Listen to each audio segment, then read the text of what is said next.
welcome back. It's a brand new season of CGL. This is just an absolute treat. These players are so damn good. The talent on these teams is undeniable. Everybody on every team right now is making plays. It's going to be an exciting start to the season, and it'll just get better from here on out. We're about to step to a whole new era of Overwatch esports.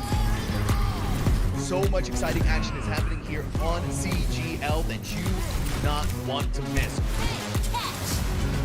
Look who's starting it all off, it's Raven. No one necessarily figure out what is the right way to go just yet. What a nice roll through from He's just gonna solidify everything within those. Does come back, and Arsario gets the mech, but I don't need a mech. I'll kill 4 anyway. This is just a highlight reel for Arsario right now. They're making a statement in the EU Masters here. This patch is still incredibly fresh. There's so much to learn, so much to change about the way we play the game. NKC, but the shatter is colossal. Let's get it going. Trades keep coming through. Lores, you're gonna be able to find these shots true. Inu on the overclock with 2. Here comes an Anvil immediately comes back to find skills, slicing and dicing their way through 2-3, so back and forth.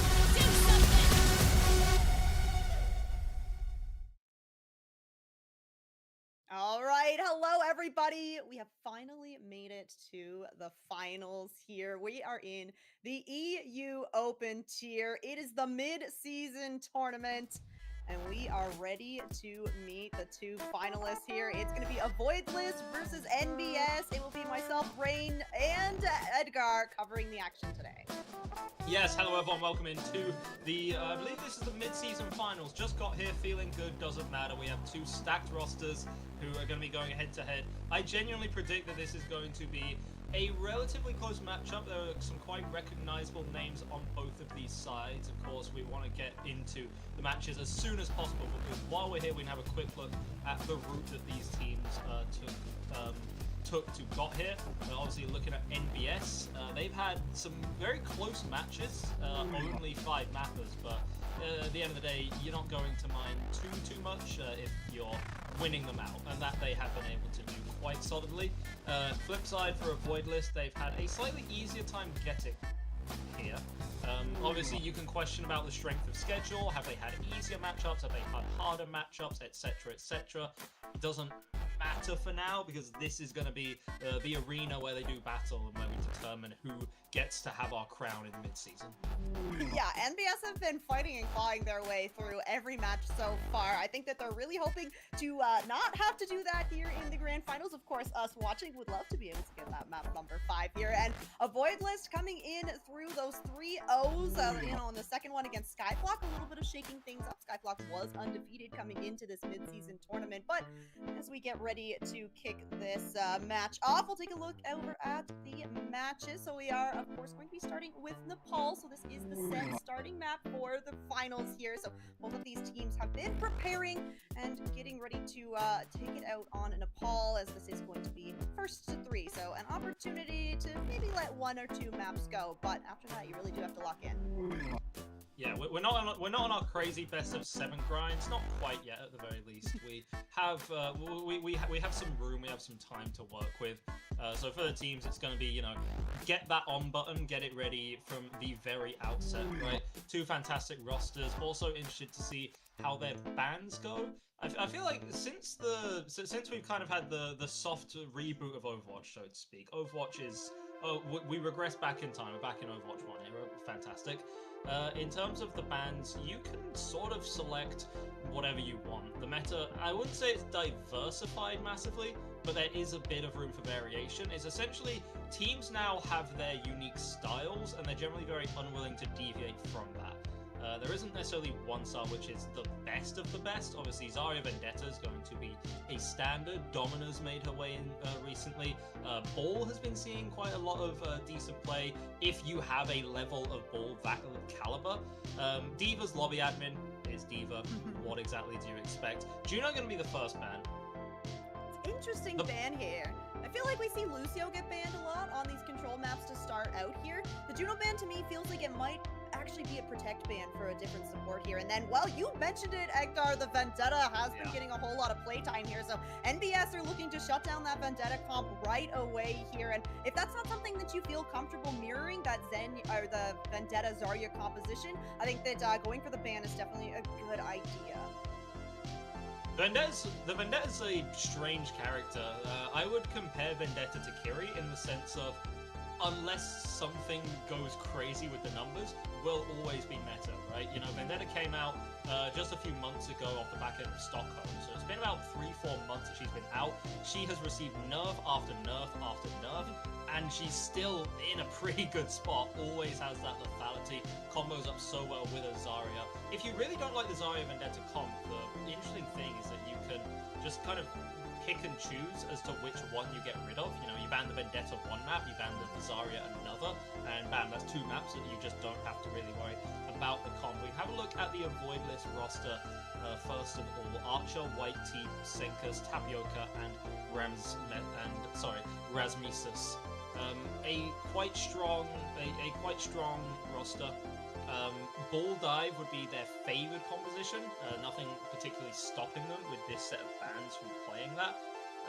Note that they were the ones who... note that they were the ones who banned second, so they weren't able to ban out the Vendetta. That was NBS's ban. They were the ones that decided to ban out the Juno. I don't imagine that's going to make a ton of an impact. If you deviating from the Lucio Kiri backline isn't something teams are massively willing to do. Jetpack Cat is fun, and we do love the cat, but if you're playing Bull Dive, you don't really need the mobility, right? Like, if the idea of the Jetpack Cat is that you utilize the cat's mobility to enable members of your team that do not have that option. Say you have a Domino or something, and you want to get her to a commanding high ground position. That's exactly what you utilize the cat for. When it's the Bull, you know, Bull just kind of grapples up there. You might as well just play your Lucio Kiri. Alright, well, we got to the avoid list. Let's look at the other side of things. This is NBS, currently undefeated, not only in the mid-season tournament, of course, but in the regular season as well. Havoc and Gihek on those DPS, Isaka the tank, Baxter and Cutaway going to be the supports here. And yeah, I'm excited to get to see this team. This is kind of a remake of Gas T3 is Not a Job from a previous CGL season here. So definitely a lot of synergy between this roster already here, and I think that that has definitely been showing just in really the matches that they've had so far. Lots of 3-0s for this team. They're definitely a team to beat here, especially in this finals of this mid-season tournament, where, you know, you really want to be the team to win this out, get a few more of those extra points for the playoffs in the regular season. Yeah, of course, Gas Tier 3, they've not been having the most wonderful of times. Obviously, their core's been playing in Face It Masters for quite a long time. They've not quite reached the level of success of being able to, you know, qualify for LCS or make those qualifiers. I think did bow out recently in the kind of last chance EMEA qualifiers for the first stage of LCS. But the fact that you even have a team here who are playing on that level is still a strong thing. And it's all a matter of relativity, right? Maybe they'll struggle against the best of the best, right? But CGL, this could be a good spot for them. This could be an area where they could really dominate. They could get their work in. Stylistically, Isuka is a absolutely fantastic tank player. Generally favors the brawlier tanks, the Rhines and the Rams, but can pull out a Zarya or even a dive tank like a Diva if totally necessary. So Zarya Mira coming off the rip. Havoc as well is a fantastic Reaper player. So you're definitely going to expect this guy on the Reaper. This was kind of the Vendetta comp before Vendetta existed. You just TP in the Reaper again and again and again. Fight's going to open up, both teams trying to take position, and yeah, a little bit of a desync there. I don't exactly know where the bubble was onto Havoc. It seemed non-existent.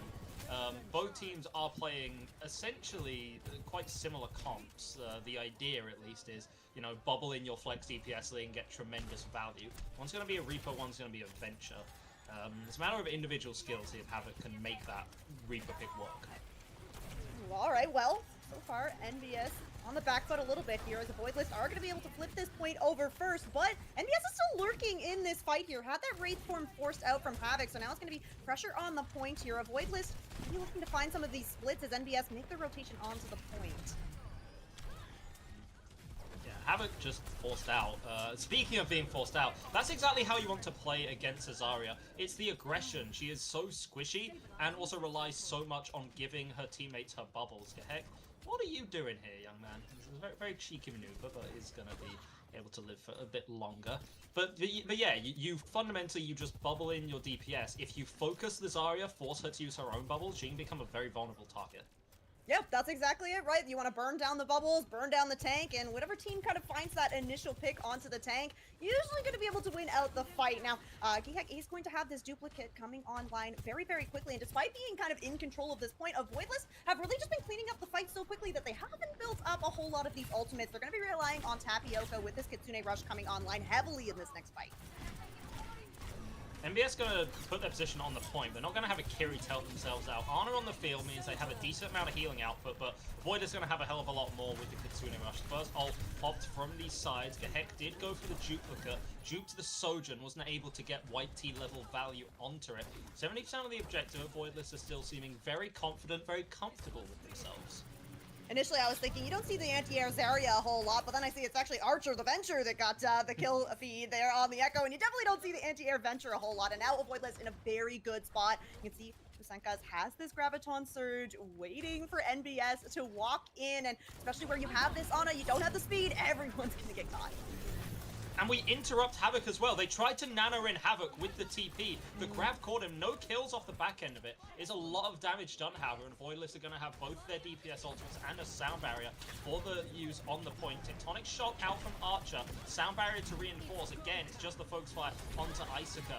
There's not so much health that Zarya has. Reinforced by the rest of the team and a Kitsune Rush. The focus fire hasn't been exactly as perfect. We have a mid-air anime sky battle between the flex DPS. Gehek gonna get the better of that one. No tank presence on the point is a problem for NBS, but for a Voidless, I should say. NBS are just about going to be able to recover, but they do lose quite a lot of their pieces. This is still a very scrappy fight. You know, there's players of both of these sides here, both tanks swapping just to get a decent contest. Interesting, yeah. So Voidless are looking to just win one more fight here. Pusenka swapping over onto that Wrecking Ball to try and probably catch out Baxter on this Ana, because you really just need to get the initial pick here, win one fight, and you're going to be able to pick up Village.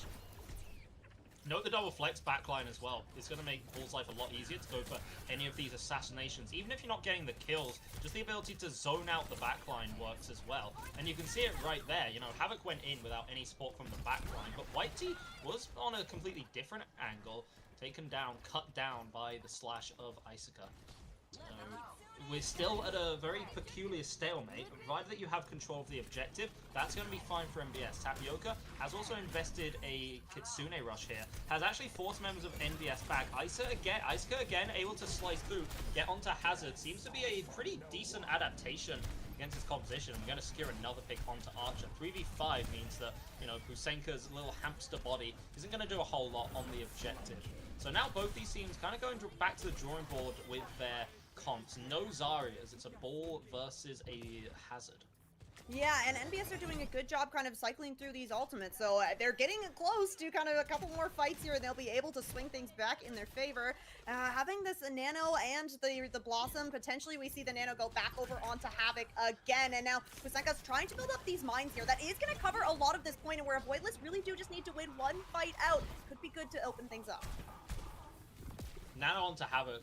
I imagine comboed up with Isuka to secure the kill onto White T, who's now been caught out position a couple of times. Baxter not having so much luck. This really is a trade backline sort of affair between these teams. Archer's able to get the mega health pack and return back to the rest of the team for some life. Tapioca lands a crazy headshot onto Gehek of all people, a flyer even. Isuka tries to utilize the downpour. He's able to catch out Wu Yang, but takes a whole lot of damage in the process. In the meantime, the point's been in favor of Voidless this entire time. Not quite a C9, but maybe a little bit of a de-emphasis on the objective.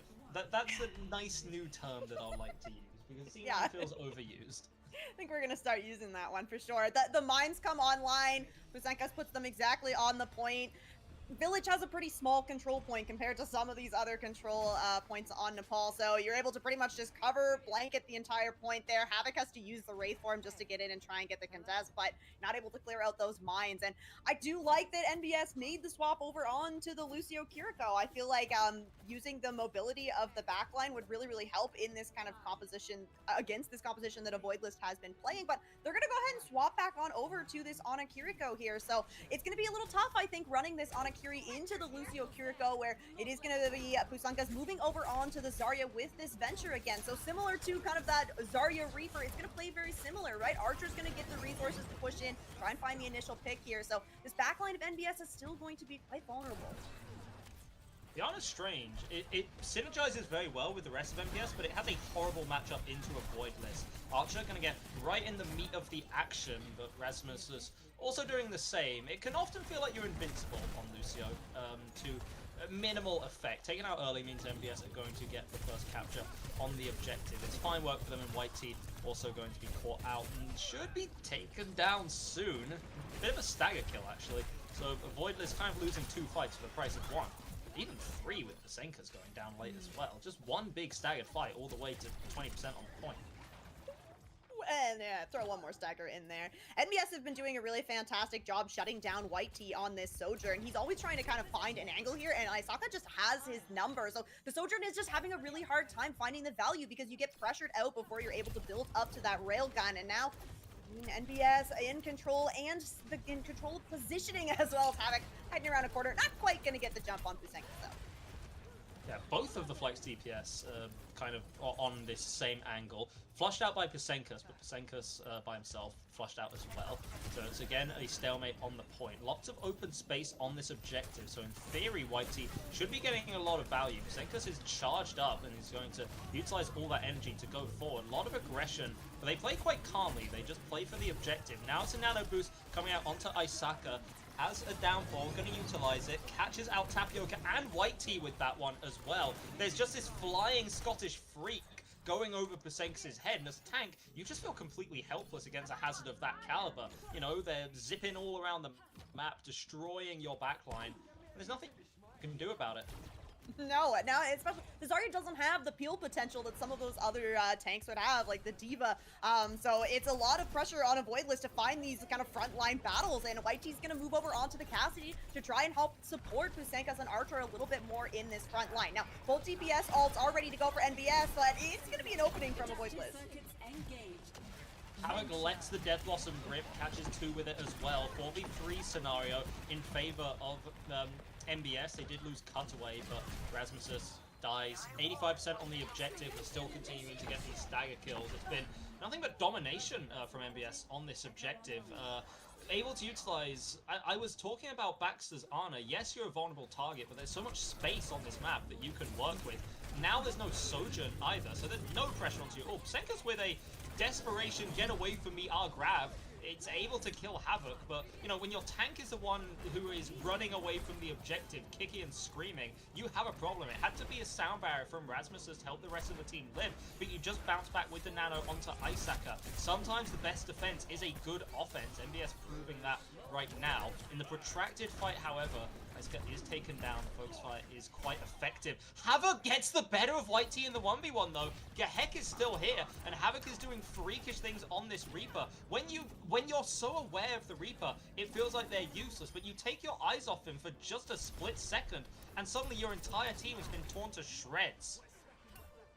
That's impressive stuff. NBS are able to equalize here on Nepal. And yeah, Havoc and Gehek really, really coming alive on this point. And I think that you brought up a really good point about the Ana, right? Kind of struggled on Village where you have this enclosed point. So if you are forcing a fight on the point, the Ana's just never really going to have a great sightline onto it. But as we head into Sanctum, lots more open space for the Ana to kind of work with. And I'm thinking as we move over onto Shrine, there is also going to be a decent amount of open space. Definitely going to still be kind of potential to be dove on, especially as I'm looking at this composition that a Void List is hovering, as they've made quite a few swaps here. If they do stick with it, I think that this could be a little bit tricky for Baxter, but Ana has had value before. Yeah, it is going to be Jetpack Cat and the Wrecking Ball here for the side of a Void List. So this is all the mobility in the world you could possibly ask for in a composition. I would seek to argue a redundant amount of mobility. If you already have everyone on your team that can get around wherever they need to go in a pinch, I'm not sure of the value of the jetpack cat, but it has yet to be seen. Of course, Archer being felled immediately is not strong whatsoever. You see Pasenka's on the high ground, so we're not fully sure why Archer was on the low ground. A bit of a desync from Avoidless. They have a very execution-heavy composition. No executions come out thus far, except for the one onto Havoc, but Isuka just bounces right back with a cut through Rasmusus, and Voidlist seem like they're struggling a little bit. Gehek has been able to clip the Echo out of the sky. Baxter's just in such a free position right now. Now is like having, you know, the entire force coming onto him. The entire game plan seems to revolve around Baxter from both of these sides. Either you're healing heavily for him, or you're trying to just delete him from the game. Trying to assassinate a jetpack cat is always going to be a daunting task when Bro just abandons ship completely. Finally, as this fight continues and progresses, NBS look to be stabilizing, look to be getting the better picks in the latter end of things. Yeah, and I think on this hazard composition, you are going to have a little bit easier of a time once you're in control of this point. The Wrecking Ball, of course, able to cause a lot of chaos and disruption, and if YT is able to follow up on that, I guess Archer swapping over onto the Genji, also able to follow up on that, you will be able to get control of the point, but you are not going to have the same presence as this Hazard Reaper composition, and Baxter set up on that high ground, very safe away from all of this mobility, so he's going to be ults coming online here for NBS. Avoidless looking to really target down some of these split players before they can put a move on the point. But speaking of split, again, this is once more Archer's just been taken out before the fight's even really begun. Yes, you commit to your kill onto Baxter. You then get shot in the back by Havoc's cavalcade of shotguns. So did you gain much out of that? Not particularly. I mean, you're able to get out a Death Blossom from NBS, but it's always it's a low committal ultimate anyway. So you definitely have to win this next fight for Avoidless, or you're just done for good. Yeah, good point. The momentum really building here for NBS, and it almost feels like Baxter is really just bait at this point. NBS are totally fine to trade out their Ana because you see the immediate peel come in and the committed ults as well. Yeah, 2 sets of mines from Pasenka, so the entire point can be a bit of a death trap for NBS, of course. Isuka doesn't mind that if you can just camp in a corner, keep that contested. Kitsune Rush from Cutaway, with the catnap as well from Tapioca. Not really able to do anything there to Isaka, though. Obviously, getting a hazard off the map's a risky bet. I think the attempt was to drag him through the mines, but, you know, a matter of execution stops that from working out exactly. Trades on both these sides. Isaka tries to land the downpour onto the mid-air Tapioca. Not particularly effective, but there's still 95% on the objective. Pasenka's was taken out in that ensuing chaos. Tapioca can get a late touch on the objective, but what's the cat really gonna do aside from, you know, occasionally touch onto this point? Avoidless have been able to get a couple of numbers back in the fight. We have a duplicate from Gehek onto the Wrecking Ball just to charge up a big set of mines to cover the entire objective. Try and go for a mid-air assassination play onto the jetpack cat as well. Isuka in the meantime has gotten rid of Archer, who has really been found in contempt for a lot of this match, has been taken out early one too many times on this sub point. Gehek with a neat little 3-piece to get things off. It was a very rough first point, but after that, NBS seemed totally in control. Not just one-sided, but dominant. Yeah, definitely made some really great adjustments to the way that they were playing this composition. Do like the hazard swap as well coming through for them. Isaka, yeah, getting to play the game, but also just doing a really fantastic job creating space and creating opportunities for Gehek and Havoc to kind of find these limbs. And we were definitely seeing the DPS from NBS really follow up on that and get the value that was needed here. And I think that also really adjusting to how they were playing with that Ana, it definitely did feel like it was a struggle on Village to kind of find the trades that they were really looking for. But once they moved over onto those more open maps where the dives were a little bit easier, it definitely did seem like they were getting a lot more of those fight wins that they were looking for. So this is a good start for NBS team. This is the undefeated team coming into this. So this is going to be the onus on Avoidless to try and hit back. Now they will at least be in control of the map and mode to try and make that happen. Yeah, and I still maintain I don't agree with the jetpack cat in that comp. I like Lucio Kiri is just your locked in backline. We understand this, right? There is no point in beating a dead horse or a dead cat in this case. Because ultimately, like, you don't, like, it's almost like it's almost like when people are talking about running a Lucio back in like your traditional dive comps, kind of back in like the 2018 days, like run Lucio in your comps because you need the mobility. Well, no, you don't need the mobility because your individual players have that level of mobility. As another example, during 2 tanks, Ryan Zarya was popular because it's like, well, we have overwhelming frontline damage, but someone eventually realized, hang on, we don't need overwhelming frontline damage in this comp. We need someone to check high ground and angles. That's why Ryan Diva became so popular. So I'm still not entirely sold on the theory of running the Jetpack Cat as just redundant mobility. And then at that point, what you offer an ult which can occasionally cyberbully the tank, but we only saw one attempt on the catnap. It wasn't able to get a whole lot of value. Aside from that, you don't die because you are a jetpack cat. You are a cat with a jetpack, kind of as the name would suggest. No one's going to pop into the skybox and kill you at any point in time. But you're not able to contribute to dives as well as something like a Lucio. You don't do as much healing output as something like an Ana. It's just a very weird selection. But more to the point, a lot of credit over to NBS. It seemed like the Zarya style, it's like they kind of strike me as like they felt like they had to play the Zarya because it's like, well, this is the Zarya style. We have Havoc on the Reaper. We have to bubble in our Reaper continually. They were just straight up losing too much open space. White T was getting a ridiculous amount of value on the Sojourn with the openness on that first point, being able to just shoot down the players before they even got to the objective. And then eventually they realized, hang on a minute, we're just going to play Hazard instead. And it turned out that the Hazard with the Ana is a fantastic combination, obviously consistent healing output, and the Nano boost as well. There were at least 3 fights which were just won off the back of a Soul Nano onto Isuka's tank. Yeah, and that definitely speaks to Isaka's kind of the skill of the Hazard to be able to find the dives in. We did see, at one point the catnap onto the Hazard tried to drag Isaka into those mines, but had the mobility to just get out. So really good stuff from this team. And I think that you now have to be aware that that Hazard could potentially be a target ban, of course, because not only is a Void List going to be in control of the map and the mode we go to, but they are also going to be in control of that first ban. Now, where this is a best of 5, first to 3, maybe you want to hold on to that Hazard ban. You want to maybe try and wait to see if you can get a map where the Hazard isn't going to be as impactful, and I think picking up Circuit Royale here might be on the list of things that Hazard may struggle with. I would like to see Domina get gameplay, not because it's necessarily the best pick, though in fairness it's not bad work at all. But I think if there's any opportunity to play it, it's going to be on Circuit. It's a unique kind of map. If you still want to run the Zarya Vendetta, you just sort of can. The traditional point is, okay, well, you're on Circuit, so you have to play snipers.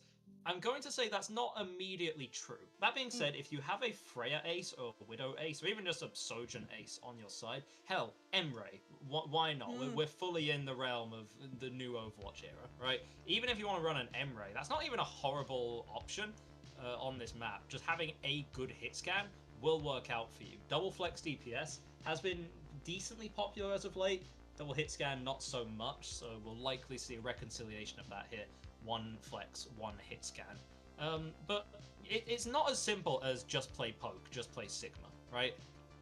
People have found that overwhelming aggression can still make it work. If you're running a brawl composition, you can sort of just force the objective, and if you do it in a disciplined enough fashion, nothing can really stop you from that.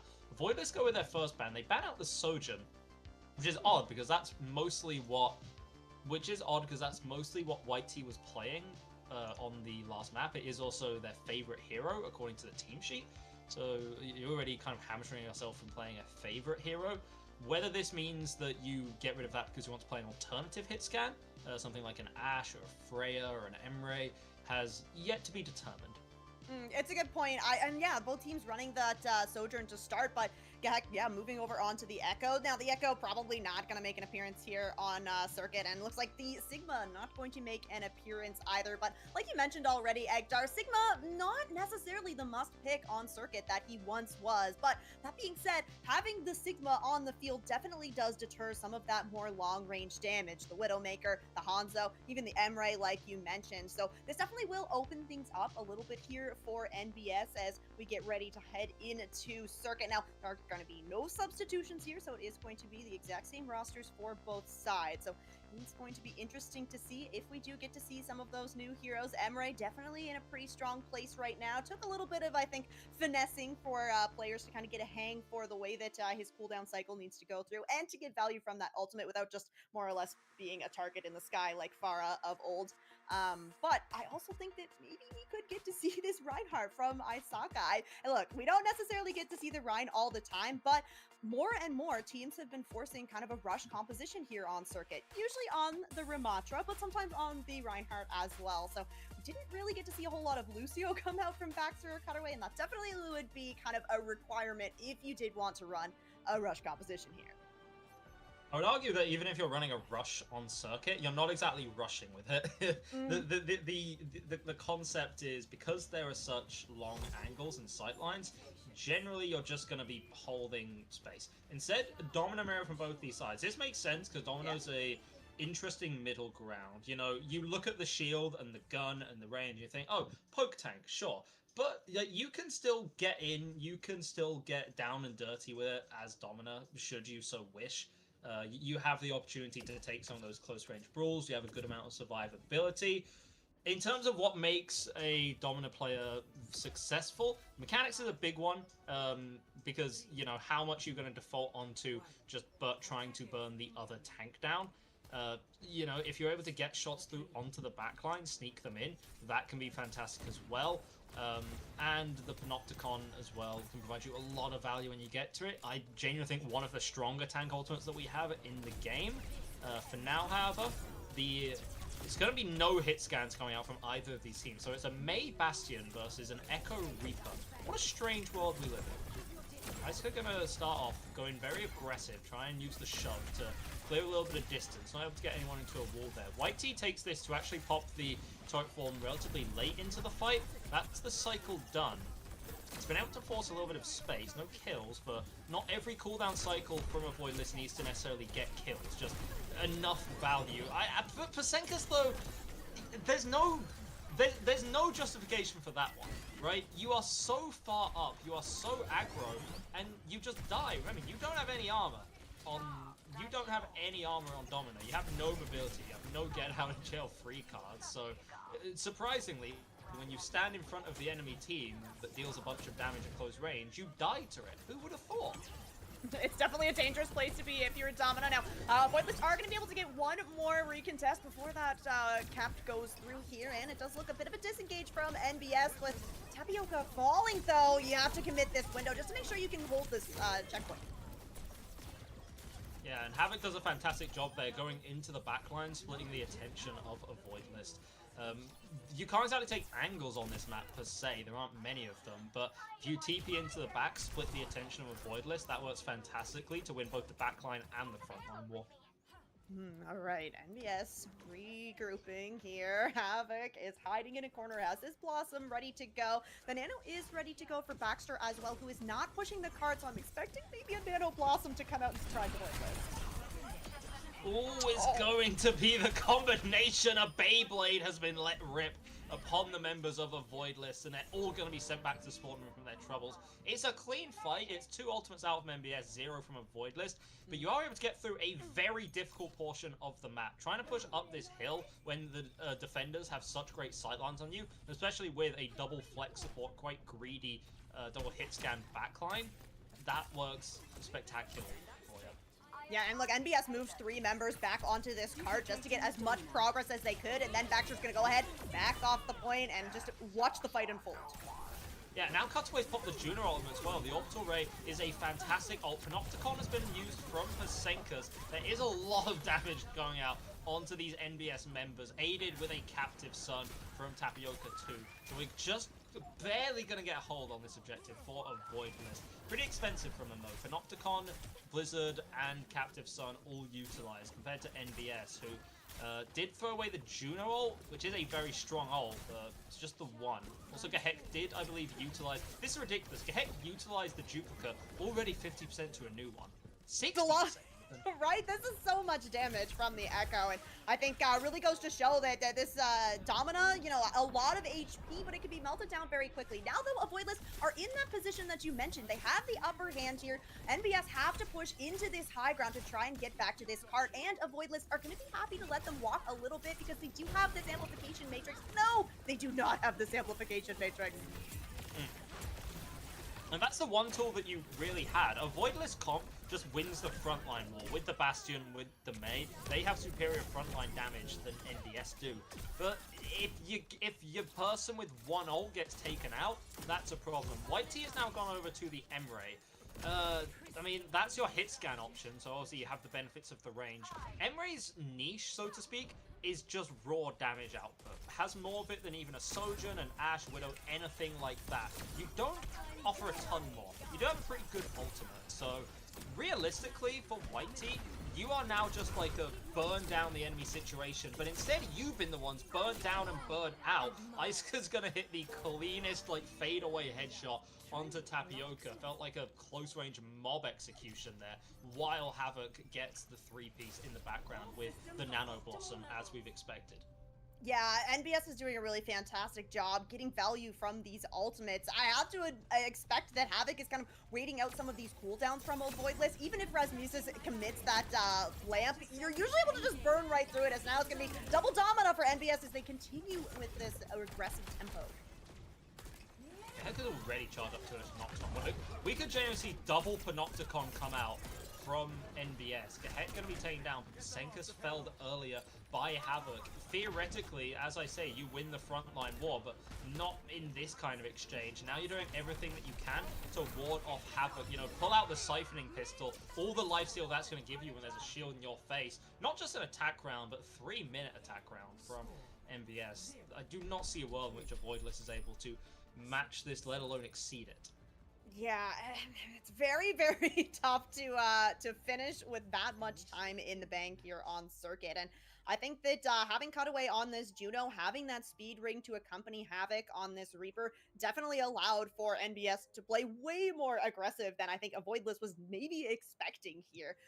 Now, the May that Archer was playing, you get some, you know, some nice blizzards, but it's really hard to kind of find the value in that May wall on this point, which is maybe a little bit surprising, where, like you mentioned already, there's not a whole lot of necessarily hard angles on circuit, so there are, you know, opportunities to try and find the tank split, but with just the amount of damage that was coming through for NBS, those walls were never staying up for very long, and Isaka able to cycle through those cooldowns of not just the shield, but also that push, doing a really, really fantastic job on this Domina to maintain some space between himself and that front line. So it is going to be this exact same composition here for NBS on the defense, so we're going to still have this anti-nade from Baxter available. Avoidless maybe looking to change things up a little bit here. Hovering with Pusenkas over on this Zarya, that is at least going to deny some of the value from that anti-nade. A little bit more kind of aggressive approach for Archer, who's going to be going over on this Genji. And then White T over on the Widowmaker. I do quite like this. If you don't have the Widow on the opposing side, sometimes you can really get that upper hand, especially with that Sigma ban. But it's just going to be the one shot out, and then the move over onto the Ashe. Senkus might be playing a, I suppose, greedier style of Zarya. Yes, you can bubble in the Genji for those dashes, but Genji isn't the type of flex CPS that needs a bubble in every engage. Has the deflect, has the ability to get a second dash at the first find, a sufficient amount of value, so Senkus likely playing maybe a bit more of a selfish game, taking advantage of the amount of frontline damage that NBS could maybe exert to think, okay, well, I'm just going to get a bunch of charge, and then I'm just going to walk down your Domina, because it's not like Domina can run away from me when I do that. Nice anti-nade comes out from Baxter, able to get a good amount of value. Senkus pokes his head out for a second, immediately eats a whole ton of damage. Havoc has been spotted on the high ground, or utilizes the Wraith away, so is incremental space being taken from a Voidless. Archer has to do a lot of work on this Genji. Cutaway just falls over. That's what we're talking about. The Zarya gets enough charge, just walks down your front line, and in this case, even your back line as well. Yeah, unfortunately, Cutaway not able to get that speed ring out for the disengage here. Now there is a trade coming through here as Archer's going to be taken down, and here's that Nano to Reaper. Avoidless going to have to back all the way up. Or really just be forced all the way back into the spawn. It is a good stabilization coming through here on the defense for NBS, and that's going to buy enough time for Cutaway to get back into this fight. So NBS is just going to reset themselves up on that bridge. Avoidless back to the drawing board, and they're going to have at least both these support ults to work with in this next fight here. But against both these DPS ultimates and that Panopticon, it's going to be really tough to kind of push into this. So if you're Avoidless, you might want to try and save one of these support ults so that you can just get something out from NBS, at least one of these DPS ultimates, because they've been absolutely melting Avoidless with these duplicates and with these blossoms. We're gonna bubble in the captive son of all things. What do you mean? You actually slime this guy out on his own hero. You're a freak of nature. You need to be sent to the insane asylum immediately, because then you're gonna fight back with your own captive son, and you're gonna catch Archer around the corner. Gehek has just diffed you on your own character. I don't know about you, Tapioca, but I wouldn't have that. I'm not you, but if I was you, I wouldn't be having that. I wouldn't be having that, bro. Unfortunately for Avoidless, they did commit both those support ultimates into that fight, not to get any movement on that cart whatsoever. The good news is they have been able to build up the other 3 ultimates, but bad news is still have that Panopticon, and now Cutaway is going to have this Orbital Ray as well. Fight-winning ultimate, especially where there's no speed from Avoidless to try and kite out of it, and there's no anti-nade to try and cancel it out. Vasenka's is just eating so much damage and an anti-nade. They didn't even have to utilize the Orbital Ray. They still have that tool for the next fight. Just the Panopticon from Isuka. Arguably, even that wasn't necessary. Just the amount of aggression coming out from NBS really took a Voidless off guard. I mean, now they have a Grav Blade. Surely this wins them a fight. Surely, right? They're definitely hoping it will. It's going to be Isaka holding this front corner once again. You have so much healing with Baxter over on this Ana that you're able to hold a little bit of that front line before giving some space here. NBS have to be aware that this Grav Blade is incoming though, so they need to try and play a little bit of space. Maybe you just sacrifice Isaka too and everybody else kind of backs up. And Havoc has just had his way with the backline once more. Like, 20 seconds left on the objective, your strongest ult. We've nanoed the Juno! We've nanoed the Juno! What do you mean we nanoed the Juno? What is she going to be doing? Absolutely nothing. Cutaway dies in the whole process of that, and the Grav was used from Vasenka. Wasn't comboed up with Archer's Blade for some reason. It's a window out from Rasmusus to try and do something, and they don't get to the objective. Okay, we need to have a conversation. We need to have a conversation. That last fight is one of the goofier ones that I've seen in quite a while, and this has been the first game that I've casted in a significant amount of time. So, my oh my, man oh man, we have to have a discussion. Unfortunately, Voidless just getting really, really stalled out with the Zarya comp. You know, I get that the Zarya being played a whole lot recently, and you can get a whole lot of charge off of that, you know, the composition that NBS was playing, but unfortunately, the charge was also coming with just both of your bubbles being burned down and then the Zarya kind of getting walked down. And while the Zarya is getting walked down, you have Havoc in the backline on the Reaper just destroying everybody. So the poke damage just a little bit too much for a Voidless to break through on circuit here. And that was their map pick. So now we're in a pretty tricky situation. If they want a chance to be the mid-season champions, they're going to have to pull out a reverse sweep here. And it's definitely going to be tricky because NBS seems to be really putting up some momentum here in this match. Yeah, that they do. They're going to have to keep this momentum as we head over to a quick break. Hopefully this can maybe be a time for Voidless to have themselves a reset and a little bit of a moment to recoup their losses and see exactly where they can go next. Don't go anywhere because we're going to be sending things to a quick break, but we'll be right back with potentially the final map of our mid-season finals when we're back.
Okay, welcome back. We promised a short break.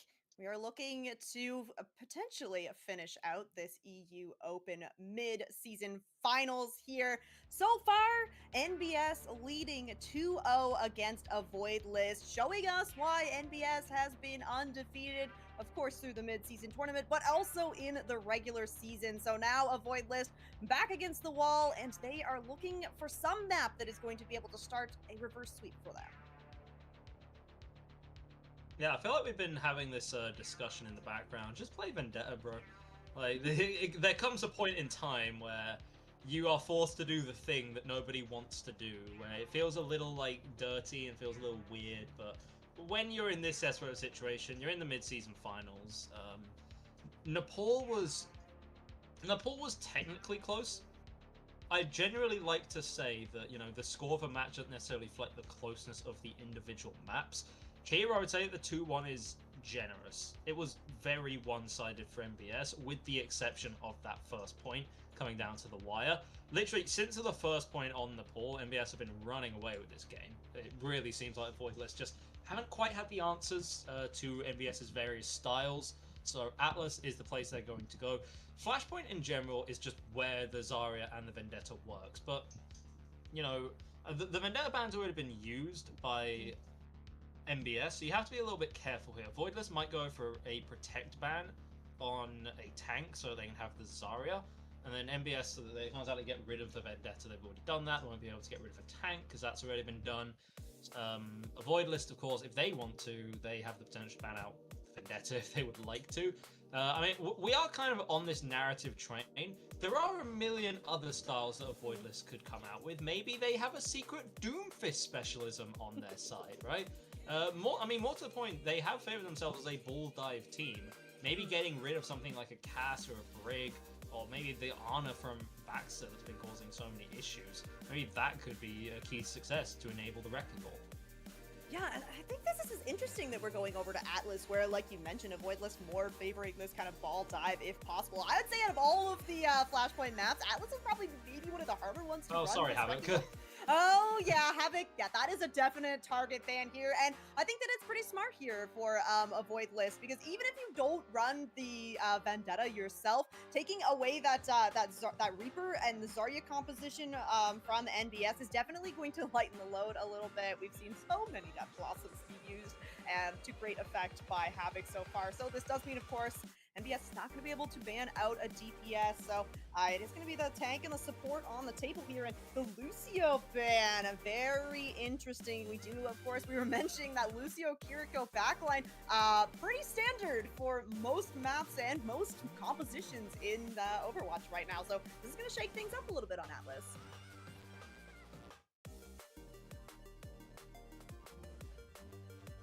The problem we run into is, like, we have one tricks and then we have one tricks, right? Like, in the last season of CGL Open, we saw Golden Pants, you know, a quote-unquote ball one trick, but when you actually uncover the surface, if he needs to pull out, like, a Zarya or a Sigma or something like that, it's not really a big deal. Havoc is a Reaper one trick, but, like, committed to the bit. Like, horribly committed to playing Reaper in any circumstance, even when it generally would not call for a Reaper. So, this is a pretty tough target ban. Havoc, I suppose you go over to Sim is a style that is favored often by Gas Tier 3, if possible. Venture, possibly. I'm just thinking, what are the Reaper-esque heroes? And I suppose the answer is Vendetta. Havoc, have you been hiding a Vendetta this entire time, bro? If you do, I'd be disappointed. Well, initial thoughts are no, there is no Vendetta hiding from NBS, but potentially a Voidless. Archer hovering over that Vendetta. Now, we did see Archer play some of the Venture in earlier maps, so do think that the Venture could be impactful here on Atlas, but no, it is going to be as the doors open. Yeah. The Vendetta versus Havoc is going to move over on to this Cassidy, as you mentioned. Maybe a Doomfist appearing from somewhere. Isaka is going to bring out this Doomfist here. Versus this D.Va, there's not going to be a whole lot for Prosenkas to really eat up damage-wise here between the Echo and this Doomfist. I can't lie, I'm more worried about the Doomfist into a Vendetta. We know how that matchup goes, generally, so... I suppose Isuka is either really mad at that animated shot, or just maybe wasn't quite aware.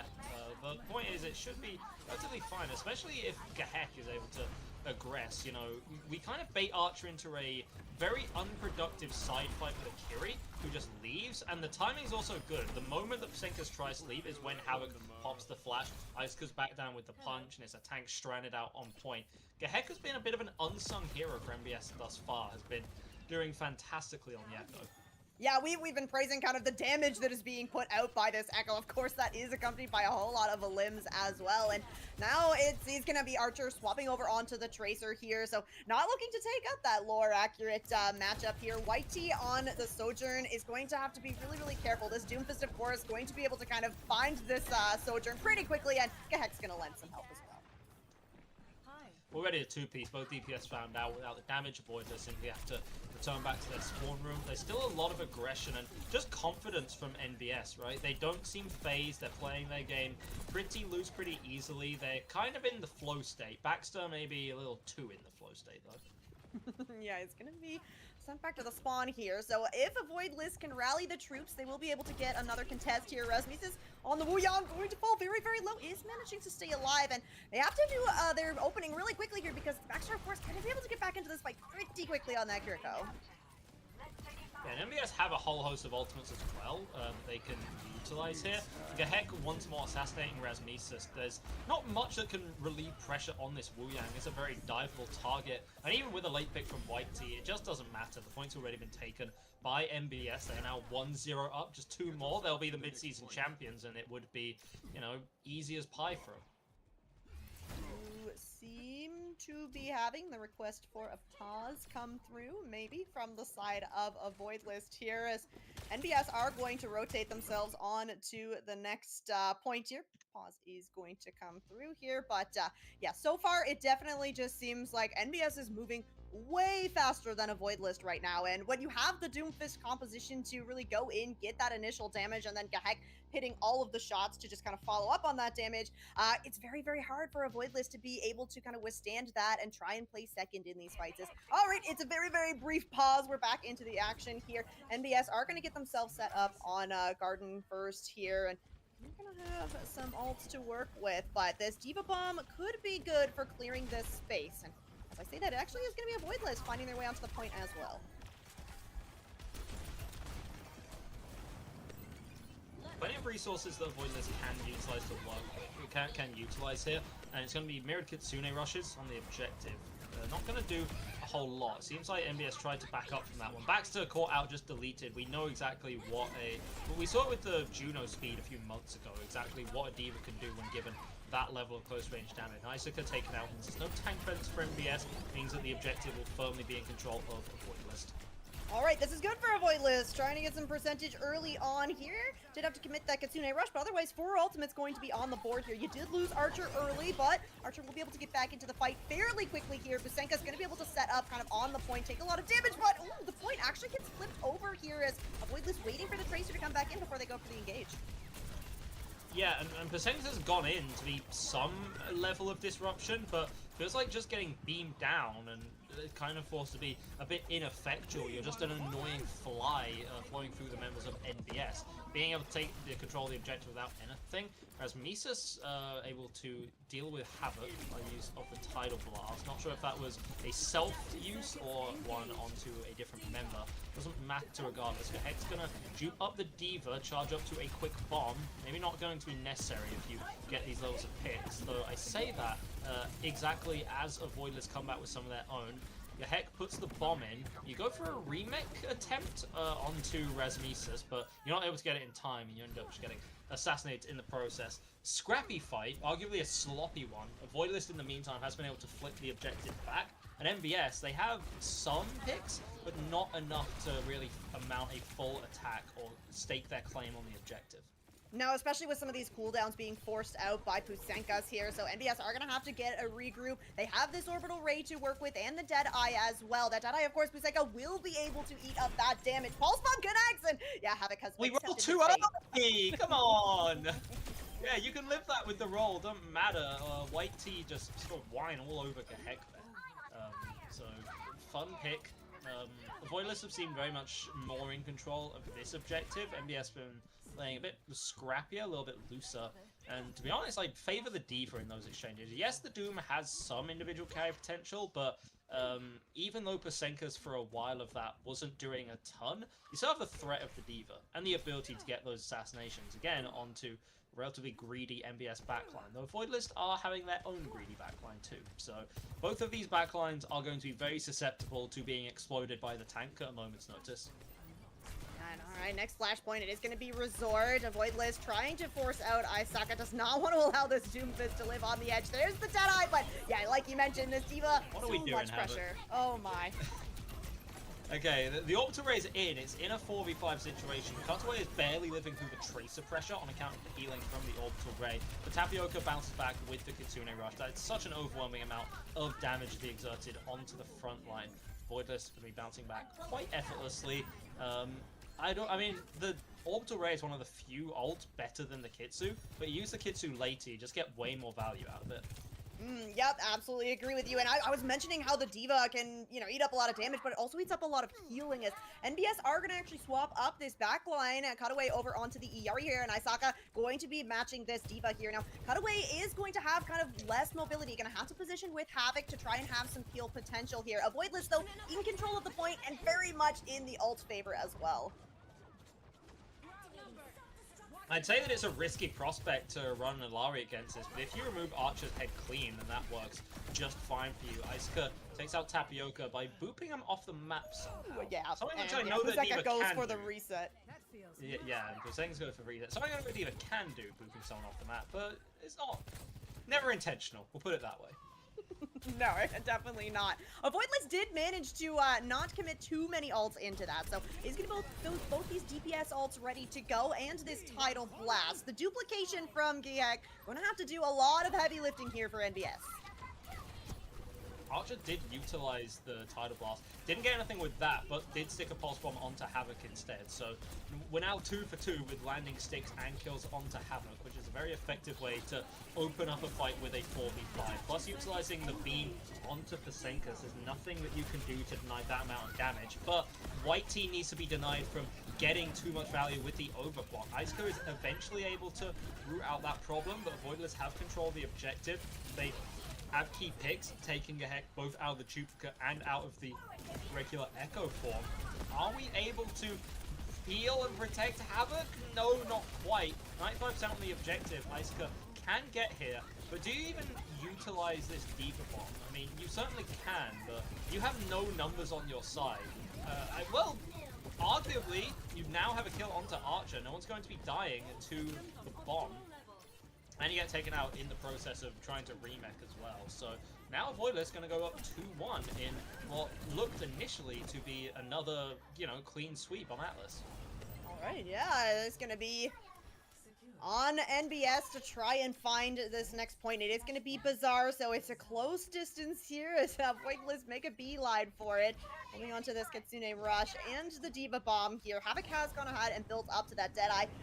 It's hard to find the value. We've already seen that so far. I think it's going to be especially hard when you're not in control of this objective. The positioning very much in the favor of a Voidless here. So NBS really want to try and build up these support ultimates because that's going to give you a door to walk into Bizarre. Interrupt from Tapioca is the early use. Isuka recognizes that amount of damage, just kind of takes it. Baxter not able to take it quite as well. Eats a headshot from the Kiri from across the map, and that's an easy way to earn a victory in a fight early. Havoc is playing Cass like a Reaper right now, which is crazy. You know, you are on a kind of different side of the point from the rest of the team.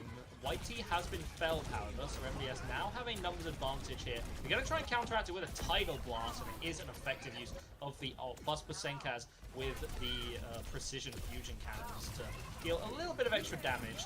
Does end up having to use the D.Va Bomb, but it is a D.Va Bomb at the end of the day. Like, my grandma could use a D.Va Bomb and probably be fine with it. Got that ERE pylon down. Back in the mech is the most important part for sure. Value, we find it where we can. NBS though, 4 ultimates on the board here. Like I mentioned, these support ults are really going to be a doorway into the point, but it's going to have to be the copy coming out first just to keep the heck alive. I don't know if Gehek meant to dupe the Tracer here, but it's something which you're going to have to try to work with. You have a Pulse Bomb. Maybe try and get a double blink through, get a little bit cheeky with it. Not going to find anything with that. Havoc covers the point, utilizing the Deadeye. Pasenkas has been taken out of the mech, so no tank presence, as we well know, means that no objective control. No objective control means no fight win, no progress. So NBS have a bit of a new lease on life here now. Pusenkas, I think, thought that he was protecting a Void List from that Deadeye with the Defense Matrix, but he was actually the only one peeking it, so unfortunately, before he was able to realize, that does end up getting that mech taken away here. So it's a regroup coming through for a Void List. Both those support ults ready to go here for NBS. Really looking at this Captive Sun here, you need to make sure that, one, it doesn't get eaten by Pusenkas, two, doesn't get Suzu'd by Tapioca here, so there's a lot in the way of this ultimate. Yeah, Cutaway wants to try and get value with the Captive Sun, but yeah, it's an ult which is very liable to get eaten up by a Diva. It's just not going to get any ounce of value there. So essentially a cosmetic ult. There's so much damage from Whitey, who is enabled with a Kitsune Rush on the objective. Isuka taken down, forced to utilize a bomb to try and get back in the mech. Gehek is able to bounce back with one onto Pasenkas, but the trades right now are still favoring a Void List. They still have the numbers. Gehek has a duplicate, might need it, is able to catch Rasmusas. Hang on a second, Gehek could be saving this one on the latter end. We're buying time for our tanks to get back, barely get a touch through on the objective, and NBS did come back into this one. Gehek got 3 in this final fight. We're now all tied up. I thought Avoilus was going to be extending their life in this series, but no, NBS want to just choke the life out of them and force them to watch. Gehek with a small little victory bear dance on realizing how much work he did on Bazaar and managed to hold on to this duplicate. Right, still has this for this next point here. That is a big advantage to have here. Like you said last time, the duplicate over onto the Tracer, maybe not what he was looking for, but now you're gonna have much more open space to work with here. Definitely think that we could see the double diva for the side of NBS. Now, Pusenka's building up to this bomb, and Rasmusis with this Tidal Blast is what a Voidless is working with here, but it's going to be hard to take this point when you have this duplicate on the field for NBS. Adaptive circuits engaged. Diva. Heck comes out with the juke that we didn't use in the last fight. We're going to try and utilize this just to jump on Rasmusas. It makes the most sense to do that. Utilize the D-bomb in the enclosed environment, and you catch Tapioca with it as well. So much chaos in this small room. Gehek is being a freak of nature right now. Has been such an unsung hero on the Echo, eventually taken out by the Tracer. The Tracer can get a lot of work done against an Echo, but NBS still more than happy to, you know, take some credit for, you know, Gehek's opening, go with the aggression and secure a fight win. Yep, going to secure that fight win and cap up the point here. Of course, Havoc does have this Deadeye. It's going to be this Tidal Blast, still held on to by a Voidless. We saw that go over onto Pasenkas a couple times. I think with Archer over on the Tracer, it could be really nice to just kind of get an assassination on Cutaway on this Iyari. The least mobile hero save for that Cassidy, but of course Archer maybe not going to want to take the cats on full speed. Or maybe he does. Ooh, we have the issue here. That's Archer comes in with the Tidal Blast, able to get a stun up onto Havoc. Also utilize a Deadeye on the latter end to try and catch something. Baxter has taken Pasenkas out. Gehek getting rid of the mech, Baxter getting rid of the pilot. That's a deadly combination. 70% for NBS now. Any staggers onto a Voidless would essentially mean just a straight up loss, and Tapioca dies quite late into the fight. 80%, a touch is possible for a Voidless, but with what resources? Tapioca's Kitsu? That's about it. And Baxter's going to utilize his own so early, so maybe there's not even an opportunity for a Voidless to get to the point. Overtime is triggered here, but the members for a Voidless falling rapidly here. The flip actually is going to come through, so a Voidless managed to keep themselves alive for a little bit longer, but yeah, the members not really alive to try and keep this in their favor right now. Boilers have been coming alive in this last map. Desperation swaps are just that, desperation. Doesn't matter how close the end is, NBS have made it a hell of a lot closer for themselves. So 3-0 mid-season champions. We're proud to announce NBS are going to take that title in the EU Open division in a fantastic performance. I mean, they had one map that wasn't particularly close, one map that was a complete stomp, and then one which was admittedly very close. Could have gone the distance if it was not for the heroics of Gehek. Obviously, the entirety of the entirety of NBS did fantastically there, but like we can't talk about the end without talking about Gehek, and for good reason. The guy went off. Yeah, really impressive stuff throughout the series for sure for Gehek on NBS. But yeah, they would not have been able to pick up Atlas if it wasn't for the clutch up on Bazaar. So very well played to NBS, all the players, of course. Avoidless, a nice attempt here, but it's just not enough to take down this team that is now undefeated still all through the midseason, all the regular season. NBS definitely do look like the team to beat here. So excited for them to kind of claim their spot, as they maybe suspected they already were, of the at least mid-season champions here. Avoidless, though, nice showing on the first map here. So just need to kind of find the adjustments as we move into that second half of the regular season. Yeah, that we do. We're going to send things over to a quick break, and then we'll have an interview for you when we come back. So don't go anywhere. We'll be able to interview our mid-season championship winners, NBS, in just a minute. Don't go anywhere. We'll be back shortly.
Hello, ladies and gentlemen. Welcome back to the CGL Open EU mid-season finals. We have your champions, and big congratulations to NBS for their victory here today. We are joined by their coach. We did promise you that we would have someone from the team, and it's going to be Other Ben, the original Ben. That's me. Other Ben is on my right.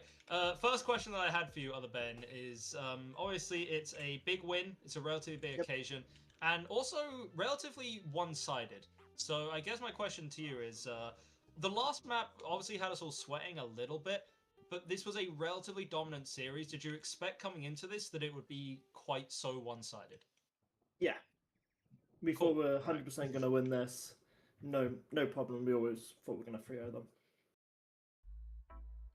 Love the confidence. I mean, undefeated team. Feel like the confidence is definitely earned here. We had the opportunity to have an interview with you the last time that NBS was on the stream, and I'm wondering, have you changed anything up in practicing any of these new heroes? I know that you had mentioned that Havoc, not necessarily a fan of that Vendetta, obviously still showing up very, very strong on the Reaper here, but have you been experimenting with anything else in the meantime?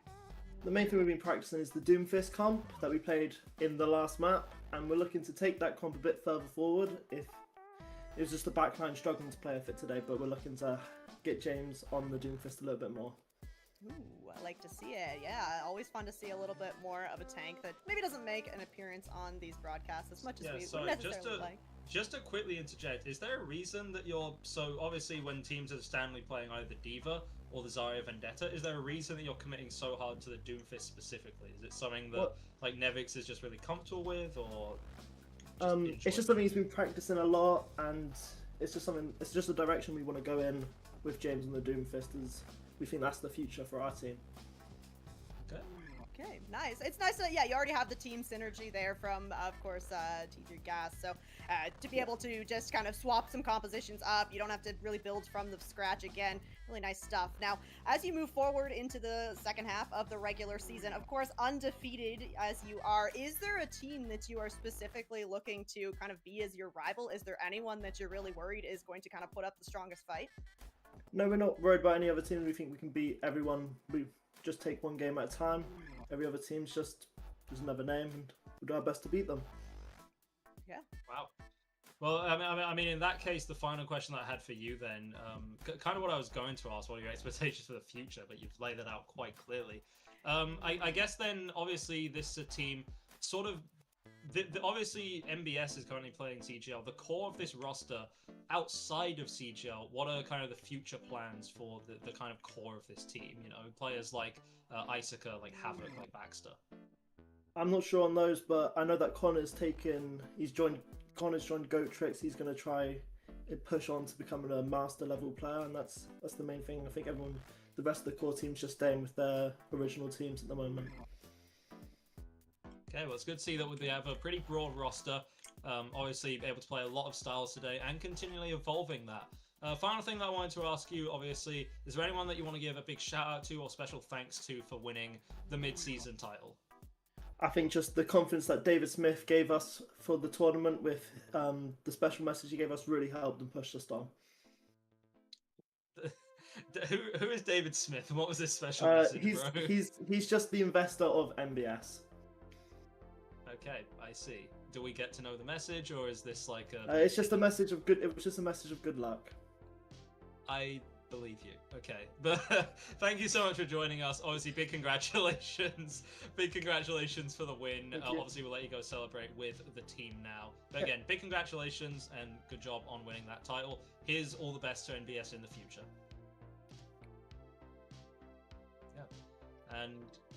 Yeah, and that has been Other Ben, the coach of NBS. Obviously has the opportunity to go and celebrate with the rest of NBS now.